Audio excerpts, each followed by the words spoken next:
რუსეთს ბევრი შლეგი ან ბევრი რომ ვერ არის იმგვარი ლიდერი ხავს, თავარი დასაკვირველია არის პრეზიდენტი პუტინი, რომელიც ეჰრახანია ცდილობს საბჭოთა კავშირის ერთგვარი საბჭოთა კავშირის აღდგენას თუ ერთიანი სახელმწიფო არ გამოვა და მაღალი ალბათობით არ გამოვა და საერთოდ არაფერი არ გამოვა, მაგრამ ერთიანი სახელმწიფო თუ არ გამოვა, საკუთარი გავლენის, რუსეთის გავლენების გადავრცელებას ყოფილი საბჭოთა კავშირის დანარჩენ 11 რესპუბლიკაზე, ანუ ცენტრალური აზიის 5 რესპუბლიკაზე, კავკასიის რეგიონის 3 რესპუბლიკაზე, 3 სახელმწიფოზე, მოლდოვაზე, ბელარუსზე, რომელიც აღარც არსებობს და თუ გაუვა, ვინც ის იქნება ბალტიის სახელმწიფოებსაც კი შეუტიოს, ასევე ვარშავის ხელშეკრულების იმ სახელმწიფოებს, რომლებიც მას წინააღმდეგობას არ ვერ გაუწევენ, პუტინი რასაკვირველია ეცდება საბოლოოდ უკრაინის მონელების დამარცხების, დანარცხების, განადგურების შემთხვევაში კიდევ უფრო გადაავრცელოს, კი არა გაავრცელოს საკუთარი ან რუსეთის გავლენები. აქედან გამომდინარეც დამატებით, ყველაფერთან ერთად, რუსეთის დღევანდელი ლიდერი, პრეზიდენტი პუტინი ვერ არის, ანუ შლეგია, ანუ შეშლილია, იმპერიალისტია, ვიცით ყველამ. გამოუვა თუ არა მას ცენტრალური აზიის სახელმწიფოების და განსაკუთრებით ყაზახეთის დამარცხება, მე გეტყვით რომ გამოუვა მხოლოდ იმ შემთხვევაში, თუ უკრაინა იქნება განადგურებული. ხოლო უკრაინას რას უპირებს, ის ბევრი სპეციალისტის, ბევრი იმონხილველის აზრით, უკრაინას უპირებს მთლიანად გაუქმებას, ანუ რაღაც ნაწილის დაპყრობას, გასაგებია, მეორე ნაწილის დაპყრობას, ესეც გასაგებია, რუსული ჯარის იქ დატოვებას, მაგალითად დონბასში თუ არ ვიცი, ყირიმში, მაგრამ მერე უკრაინის მთლიანი რუსული სიტყვა, ესეთ რუსული ზნარი უპრაზნიენიე გაუქმება უნდა მოახდინოს, ეს არის რუსეთის სტრატეგიული ამოცანა და ყველა სახელმწიფო მიბობრდება, ყაზახეთიც მეთქი ასე ვიტყვი, ამ შემთხვევაში რუსეთთან წინააღმდეგობის გაწევის შანსი შესაძლებლობაც კი არ ექნება არც ერთ მათგანს, აი ბალტიის სახელმწიფოებს უფრო ექნებათ ვიდრე ყაზახეთს, მიუხედავად იმისა, რომ ყაზახეთი სამივე ბალტიურ სახელმწიფოზე ერთად ბევრად დიდია და შესაძლოა მძლავრიც კი არის, არ დავმალავ რა, ამ ინფორმაციას კი არა ამჩევს ანალიზს. დიახ, ბალტიის სახელმწიფოები ძლიერი სახელმწიფოებია, რასაკვირველია, მაგრამ ნატოს ფრთების ქვეშ არის თითოეული მათგანი და უფრო ძლიერები არიან სწორედ იმიტომ ნატოს წევრები არიან და არა იმიტომ რომ ისინი დამოუკიდებელი სახელმწიფოები არიან და დამოუკიდებელი თვითქმარი შეიარაღებული ძალები ჰყავთ. რაც შეეხება საქართველოს,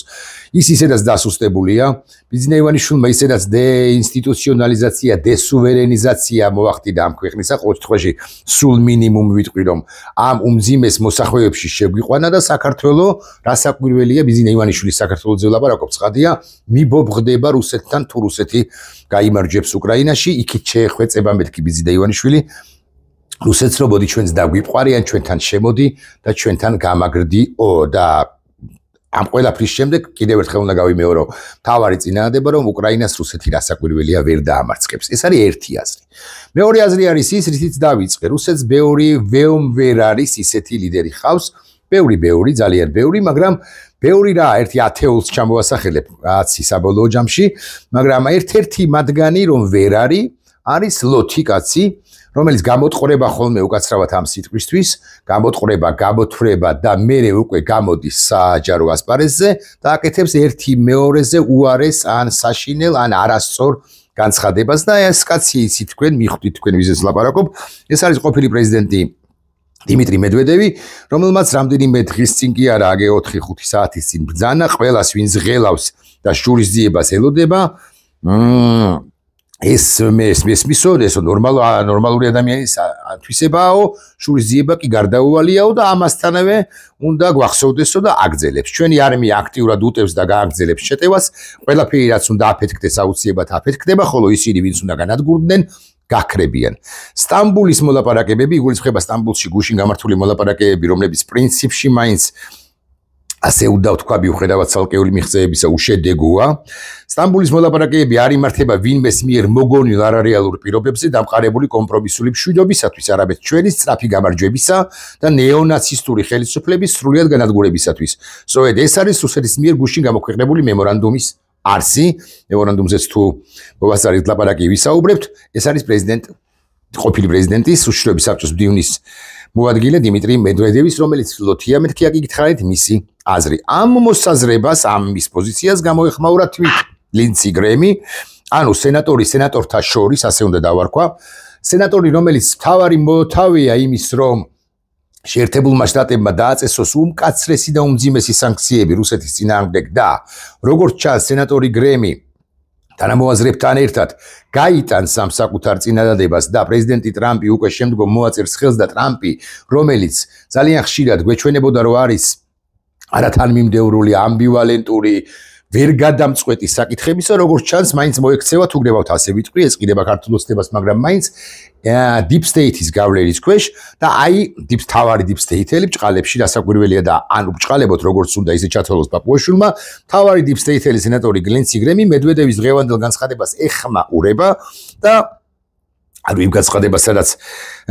იმ ნაწილს ყოველ შემთხვევაში, სადაც მედვედევი ბრძანებს, რომ სტამბოლის სამშვიდობო მოლაპარაკებები მშვიდობისათვის არ იმართება არამედ იმისთვის, რომ უკრაინის ხელისუფლება სრულად განადგურდეს და მე ლინცი გრემი აგრძელებს, კი რა ციტატაა, გილოცავთ ბატონო მედვედევ, რუსული პროპაგანდის მანქანის იშვიათი გულწრფელობის მომენტს, მადლობელი ვარ, რომ მსოფლიოს აცნობეთ, რომ პუტინი და რუსეთი საერთოდ არ არიან დაინტერესებულნი მშვიდობით, ეს არის ლინცი გრემის სიტყვები. ახლა ნახეთ, რაც უფრო მეტჯერ გააკეთებს ამგვარ სულელურ განცხადებას რუსეთის რომელიმე შლეგიან შლეგუკა ლიდერი პუტინიდან დაწყებული, მედვედევით გაგრძელებული და კიდე პესკოვით დამთავრებული თუ არ ვიცი, მაგალითად ხელისუფლებაში კი არ არის, მაგრამ ხელისუფლებასთან შეზრდილია მარგარიტა სიმონიანით დასრულებული, მით უფრო დარწმუნდება დასავლეთი მთლიანად, კოლექტიური დასავლეთი deep state, იმედ თუ გნებავთ ასე ვიტყვი, რომ რუსეთს მშვიდობა როგორც ასეთი არ უნდა და დროს როგორც ასეც რუსეთი წელავს. მაგრამ პარალელურად მიმდინარეობს პროცესი, რომელიც რუსეთს მშვიდობამდე არა, მაგრამ დამარცხებამდე კი ნამდვილად მიიყვანს და მე აქ არ გულისხმობ მხოლოდ იმ სპეცოპერაციას, რომელიც 18 თვისა და 9 დღის განმავლობაში მზადდებოდა და რომლის შედეგადაც რუსეთის სტრატეგიული ბომბდამშენების 30-35% განადგურებულია და რომელიც უკრაინელმა სპეცსამსახურებმა ჩაატარეს აბსოლუტურად გენიალურად. მე კარგად მინდა ავხსნათ, როგორც ფოტოც იყოს სადღაც და აქაც გაჩვენებ თუ შესაძლებელი იქნება ეს და მგონი შესაძლებელი იქნება. დიახ, აი მყურეთ, თუ კარგად ჩანს, აი აქ არის ესე იგი ესეთი ფურები, ესეთი ავტო დიდი ტრაილერები, აი აქ ქვემოთ ჩანს, რამდენადაც ხედავთ, აი ეს სახურავი ეხსნება, აქედან აფრინდნენ დრონები და ამ დრონებმა დაბომბეს, იცით თქვენ, მზის კოტეჯებია ეს, დაბომბეს რუსეთის სტრატეგიული ობიექტები. მაგრამ ეს არის ერთი ამბავი, გუშინწინდელი, რომლითაც ჩვენ ვიხარეთ, რომლითაც აღფრთოვანდით, რუსეთს შერჩა და დარჩა სტრატეგიული ბომბდამშენების გარკვეული არ მნიშვნელოვანი ნაწილი, თუმცა კი გაჯავრებულ გაბრაზებულია, რასაკვირველია, მაგრამ მაინც მეორე არის ის, რომ ამის შემდეგ ყველას ეგონა, რომ უკრაინა შეჩერდებოდა და უკვე გუშინ ამოისუნთქავდა რა, უკრაინას სხვა მიმართულებით აღარ შეუტევდა, მაგრამ ასე არ მოხდა, კიდევ რამდენიმე მიმართულებით უკრაინელებმა შეუტიეს რუსეთის ფედერაციას და მაგალითად ხერსონში, რუსეთის მიერ ოკუპირებულ ხერსონში, ზაპოროჟიეში დაარტყეს რუსეთის ფედერაციას და ასე შემდეგ. ეხლა უყურეთ, ამასთან დაკავშირებით კი გაბრაზდა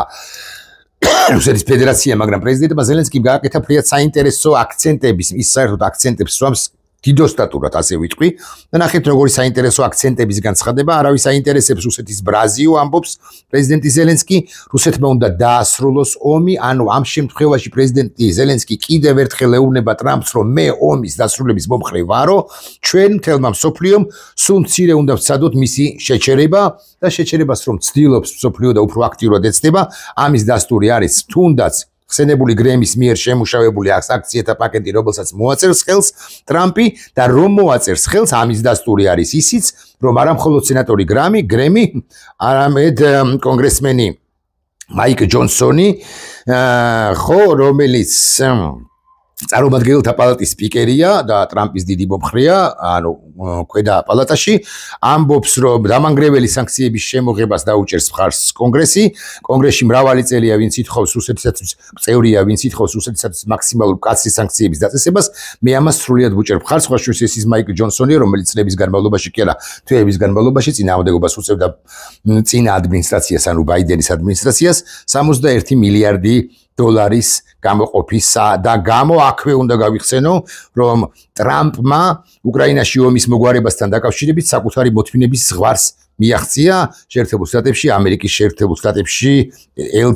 შეერთებულ შტატების ელჩი თურქეთში ამბობს ამას და კიდევ უამრავი ამბავია, ერმაკი ახლა არის უკრაინა შეერთებულ შტატებში, იქ მიმდინარეობს მოლაპარაკებები, ბევრი ამბავია მოკლედ, მაგრამ ყველაზე მთავარი ამბავი არის ის, აკი გითხარით რომ უკრაინა არ ჩერდება და ვორონეჟსაც კი დაარტყა, მოსკოვის ოლქშიც კი იყო აფეთქებები, ისმოდა აფეთქებები და კვლავ ვიმეორებ რომ რუსეთში შლეგები ან შლეგუკები ცოტა გაგიჟებულები არიან, ცოტა პანიკაც არის კრემლში და ასე შემდეგ და ასე შემდეგ. ამასობაში ერთ-ერთი პატარა შეშლილი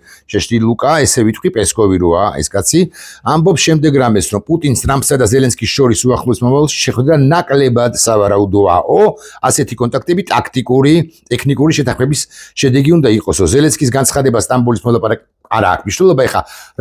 როგორ აგრძელებს პესკოვი, ის კი მინდა გითხრათ, რომ რუსეთი თავად არ გამოთქვას მზაობას იმისთვის, რომ შეხვდეს უშუალოდ პრეზიდენტ ზელენსკის. რატომ? იმიტომ რომ არ ვცნობთ, ამბობს, უკანონო პრეზიდენტიაო, მოუწევს, ვერ გეტყვით, დამოუკიდებლად იმისა შეხვდება თუ არა პუტინი ზელენსკის მშვიდობაზე ან ხო, მშვიდობაზე და არა მარტო კონფლიქტის, არა მარტო სისხლის შეწყვეტაზე, არამედ მშვიდობის დამყარებაზე, გარდაუვალია რუსეთის დამარცხება მეთქი და კიდევ ერთი ამბავი, რაც ალბათ უფრო მნიშვნელოვანია, ვიდრე ახლა ვინმე პესკოვის განცხადება ან ლოთი დიმიტრი მედვედევისა. ზუსტად იმ დროს, როდესაც ყველას ჰქონდა მოლოდინი იმის თაობაზე, რომ უკრაინა შეჩერდებოდა, უკრაინა ამოისუნთქავდა და უკრაინა იტყოდა, რომ ოჰ, რა მაგარი რამ გავაკეთე, ახლა როცა დავბომბე ირკუტსკისა და მურმანსკის სულ მინიმუმ გეუნებით სამხედრო ბაზები და გავანადგურე სტრატეგიული ბომბდამშენების 30-35%, ზუსტად ამ დროს კი არა, პარალელურად გაგრძელდა შემდეგი პროცესი, დაარტყეს ვორონეჟს, დაარტყეს სხვა იმ ტერიტორიებს, რომლებზეც რუსები არიან განადგურებულები, ამასთან ძალიან მნიშვნელოვანია ეს, რო არ თქვა არ შეიძლება. უყურეთ, როდესაც უკრაინელები უტევენ, მსხვერპლის გარეშე მიმდინარეობს სპეცოპერაცია პრაქტიკულად, ან თუ ვინმე დაიღუპება რუსეთის სამხედროებიდან. როდესაც უკრაინელების წინააღმდეგ იბრძვის კი არა რაკეტებს უშვებს რუსეთი, ის უფრო ურტყავს სამოქალაქო ინფრასტრუქტურას და მსხვერპლი არის დიდი ან უზარმაზარი ან მნიშვნელოვანი. აი ეს არცებითი სხვაობა, ყველა სხვაობასთან ერთად რუსეთსა და უკრაინას შორის. რუსეთი ებრძვის და ანადგურებს მშვიდობიან მოქალაქეებს, ანუ მიზანმიმართულად რომელიმე ბაზას კი არ დაარტყავს ხოლმე უკრაინელების, არა რომელიც დაცულია, ეგრე მაგის პასუხი, არამედ სამოქალაქო ინფრასტრუქტურას, მოქალაქეებს, საცხოვრებელ სახლებს ანადგურებს და მსხვერპლს იწვევს. და უკრაინელები როცა ურტყავენ მიზანმიმართულად, აბსოლუტურად გათვლილად და ესე წერტილოვნად ურტყავენ სწორედაც რომ სამხედრო ბაზებს, სადაც არის საწყობები, სადაც არის რუსული იარაღი, სადაც არის რუსული ავიაცია და ასე შემდეგ. ეხლა რა მინდოდა და მეთქვა ამასობაში, დიახ, ერთი სპეცოპერაცია მზადდებოდა 18 თვე და 9 დღე, ანუ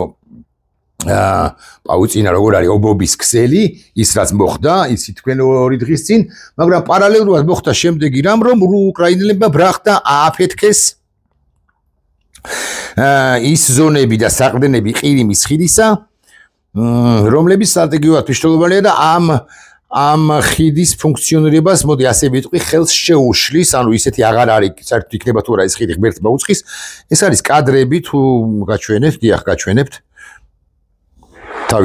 თავიდან სლუჟბა ბესპი უკრაინი, ანუ უსაფრთხოების სამსახური ავრცელებს, მოდის ვიხდი.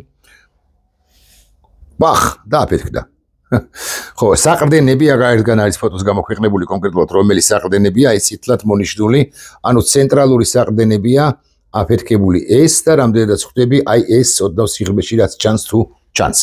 და უკრაინელებმა ააფეთქეს. ეს კიდევ ერთი ნასტურია იმისა, რომ უკრაინელები მიიყვანენ რასაკვირველია, მიათრევენ რასაკვირველია რუსეთს სამშვიდობო მოლაპარაკებებამდე, დიდ მოლაპარაკებებს გულისხმობ, ოღონდ. აქ არის ძალიან მნიშვნელოვანი ერთი ნიუანსი, ერთი დეტალი. როდესაც სამშვიდობო მოლაპარაკებებზე ხდებიან მხარეები, ვინ არის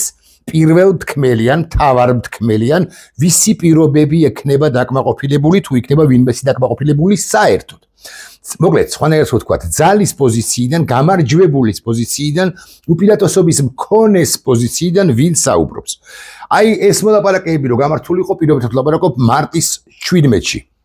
უკრაინას არ ქონდა არ ეჭირა ხელში კოზირები, აი ეზირები თუ სათანადო ბანკოს ქაღალდი ტრამპის დაახლოებით ამ პერიოდში ამბობს რომ არაფერი არ გაქვთო ბესენტი ამბობს სხვა რამეს ოდნავ მოგვიანებით გვისაუბრია ჩვენ ამ თემაზე ახლა უკრაინას უჭირავს უკვე მომხდარი ამბები და კიდევ მოსალოდნელი ამბები მეთქი ანუ ინფორმაცია იმის თაობაზე რომ სად დაგარტყავდა ეს ინფორმაცია შეუძლია დადოს ამ მოლაპარაკებასა და დიდ მაგიდაზე ხება სტამბოლის მოლაპარაკებას არ გულისხმობ უკრაინას გარკვეული პერიოდის შემდეგ და დააფრთხოს და აშიდოს რუსეთი ამის შედეგადაც და კიდევ ერთი საკითხი რომელზეც მინდოდა ყურადღების გამახვილება ბოდიშ ვიხდი ერთი წუთი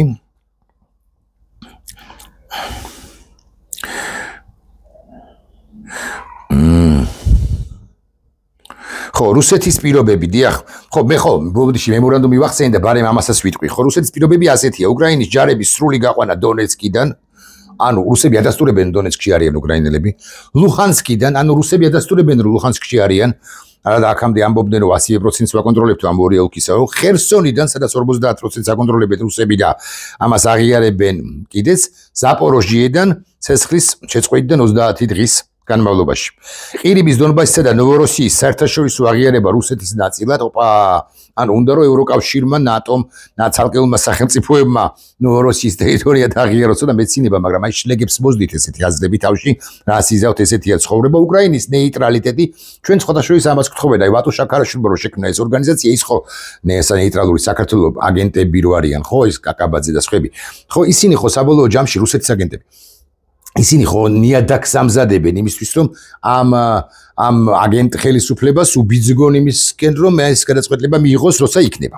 არჩევნები უკრაინაში ეს ძალიან აღიზიანებს ზელენსკის იქ-ყოფნა, ხელმძღვანელად ყოფნა, პრეზიდენტად ყოფნა, რასაც მოხვება სამშვიდობო ხელშეკრულება, ანუ ჯერ არჩევნები ჩაატარეთ და მერე მოვაწერთ სამშვიდობო ხელშეკრულებას ხელსო. უკრაინის ჯარების გადაადგილების აკრძალა გარდა იმისა რომ უნდა გაიყვანოს ბირთვული იარაღის აკრძალა უკრაინის ტერიტორიაზე. ბირთვულ იარაღზე მინდა ვთქვა 94 წელს ბუდაპეშტის მემორანდუმი ციტას გულისხმობდა რომ შეერთებული შტატები ბრიტანეთი და რუსეთი იყვნენ გარანტორები უკრაინის სრული სუვერენიტეტისა ყირიმის ჩათვლით. რუსეთიც აწერდა ხელს იმხანად ელცინის რუსეთი და რატომ აკეთებდა ამას? ანუ რა მისცეს, რატომ მიიღო ამგვარი გადაწყვეტილება მათ შორის რუსეთმა? იმიტომ რომ უკრაინაში იყო ბირთვული იარაღი, უკრაინა იყო ზემძლავრი სახელმწიფო უკვე დამოუკიდებელი იმხანად 94-ში. როგორც ბირთვული სახელმწიფო და მომეცით ეს დამიბრუნეთ ეს ბირთვული იარაღი და ჩვენ ვაღიარებთ უკრაინის დამოუკიდებლობას და დავიცავთ და ვიქნებით გარანტორების დამოუკიდებლობისა და ტერიტორიული მთლიანობისო. ამბობდა იმხანად რუსეთი, რომელიც რასაკვირველია ეს მისივე პირობა მან შემოარღვია 2014-ში, ანუ 94-2004 10 წელი და კიდევ 10 წელი, ანუ 2014-ში და 22-ში ხო შემოარღვია, ანუ რუსეთს არაფერში ენდობა მეთქი ამის თქმა მინდა. და ბირთვული იარაღის აკრძალვას ითხოვს ახლა თურმე უკრაინის ტერიტორიაზე. ესე იგი ინფორმაციაც აქვს პრინციპში, ხო? იდიოტები არიანო, ასე უპასუხა ზელენსკიმ რუსეთის წინადადებებს. და იმ განსაკუთრებით იმ ნაწილს რომ რუსები ამბობდნენ რომ 2-3 დღის განმავლობაში შეწყდეს ცეცხლიო და ასე შემდეგ. ეხა კიდე მინდოდა რასაკვირველია თქმა ხო გერმანიის კანცლერი რო ტრამპთან ჩადის ეს იცით და ამბავი მედინსკისა რუსეთის დელეგაციის ხელმძღვანელი სტამბულში ხო სადასტურებს რომ ასე იგი 1000-დან 1200-მდე ადამიანი შევა რუსეთსა და უკრაინას შორის ომის დაწყების შემდეგ ყველაზე მასშტაბურ ტყვეების გაცვლაში ხო 1200 თუ იქნება მართლაც ყველაზე მასშტაბური იქნება იგივე ბედიცკი ამბობს რომ გაანებეთ თავი ამ სისულელების ბრახა ბრუხსო არანაირი ბევრი ბავშვი 1000-ობით ბავშვი ჩვენ გადაცემული არ აყავსო ნახეთ ესათია ციტატა რუსები არის სამხედროები ბავშვებს არ იტაცებენ ისინი უბრალოდ გადაარჩინეს რადგან მათი სიცოცხლე საფრთხეში იყო აქ მე წინა ვლოგში ერთმა მისაყვედურა კი არა ახ შესულელო თუ რაღაცა შეუწყობილი სიტყვა დაწერა დნმ-ს არ უცვლია რომ დიახ რუსებს გაცხადებული აქვთ რომ იდენტობა წაეუშალონ იმ ბავშვებს რომლებიც მათ მოტაცებული ხავთ უკრაინას აქვს სიები ერთი სია და ორი სია კი არა ბევრი სია კონკრეტული ბავშვების კონკრეტული გვარსახელებით, ასაკით და ფოტოებით დასურათებული და ასე შემდეგ, ვინ როდის საიდან გაიტაცეს რუსმა ოკუპანტებმა, რუსები კი ამბობენ, რომ გადავარჩინეთო, რაც ასაკვირველია ტყუილია, ბავშვების აბსოლუტური უმრავლესობა სახლებშიც კი არ გაუმწესებიათ, ეგრეთ წოდებულ დედომებში მიიყვანეს და დაიწყეს და აგრძელებენ ამ მოზარდების ბავშვები 3-4 წლის 5 წლის ბავშვებზეა საუბარი ხალხი თუ გავიგე რომ 3 წელი აგაზული ომის დაწყებიდან ახლა თითოეული ბადგარი არის შესაძლოა 6 წლის 7 წლის და ასე შემდეგ მოსწყვიტეს ოჯახებს მოსწყვიტეს დედმამას მოუკლეს ხშირ შემთხვევაში ბებია-ბაბუებიან დედები და მამები და დედები მამები და ახლა იწყებენ აგრძელებენ უფრო ზუსტი რო ვიყო მათ გარდაქმნას და რუს პატრიოტებად ჩამოყალიბება 3 წლის 4 წლის 5 წლის ბავშვებისა ეს ერთ-ერთი შლებუკა მედინსკი ამბობს რომ რუსეთი დააბრუნებს ბავშვებს უკრაინაში თუ მათი მშობლები ან კანონიერი წარმომადგენლები მოიზებნებიანო მშობლები გარკვეულ შემთხვევებში შესაძლოა მართლაც ვერ და არ მოიზებნონ იმიტომ რომ რუსებს მშობლები ორივე მშობელი ცალკეულ შემთხვევებში მოკლულიც კი ხავს და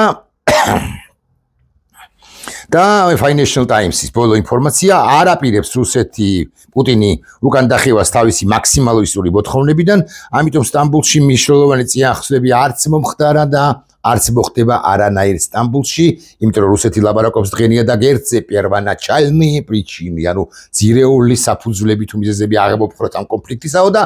აღარ გავიმეორებ ამ შლეგს პრეზიდენტ პუტინს რა მიაჩნია ძირეულ საფუძვლად, ძირეული საფუძველი პუტინის გააზრებით, რუსეთის გააზრებით, იმპერიის გააზრებით, მოსკოვის ფსბ-ს, კრემლის გააზრებით, ეს არის თავად უკრაინის სახელმწიფოს არსებობა, როგორც ასეთი, ანუ ყველაზე უფრო მთავარი არ არის არც სკოლაში, რუს სკოლებში რუსული სწავლება, არც დენაციფიკაცია, რატომ მოგწონთ ბანდერა, რატომ მოგწონთ ზელენსკი, არ ჯობდა იანუკოვიჩი რევოლუცია მოვაწყეთ იქ, უფლებები ილახება, გაანებეთ ამ ყველაფერს თავი. მთავარი არის, რომ უკრაინის სახელმწიფო არ უნდა არსებობდეს, ისევე როგორც საქართველოს სახელმწიფო არ უნდა არსებობდეს, შლეგი და იმპერიალისტი პუტინის და არა მხოლოდ პუტინის, არამედ გამოპუტინებულების აზრითაც კი და ვწუხარ, რომ როგორც ჩვენ გვყავს გამობიზინებულები, ზარქუასხვები და სხვები, როგორც ჩვენ გვყავს გამოზარქუებულები და გვარებს არ დავასახელებ, რამდენი არიან სამწუხაროდ, ჩვენ გვყავს ერთი ადამიანი მინიმუმ, რომელიც გამოპუტინებულია და რომელიც მთავარი მსახურია რუსეთის ფედერაციის შლეგი პრეზიდენტისა, რომელიც უცილობლად და აუცილებლად დამარცხება მეთქი, ამას ვიტყვი, ვამბობდა მომავალში ვიტყვი, დამოუკიდებლად იმისა, აქაური გამოზარქუებულები, გამობიზინებულები და გამოპუტინებულები, რას მეტყვიან მე პასუხად ან რა უნდა მითხრან, როდესაც მათ არანაირი არგუმენტი არ გააჩნიათ მათი მიზანი ქვეყნის ჩაბარებაა, ხოლო ჩვენი მიზანი ქვეყნის დაცვა და მომავალი თაობებისათვის თავისუფალი საქართველოს დატოვება. ნახვამდის.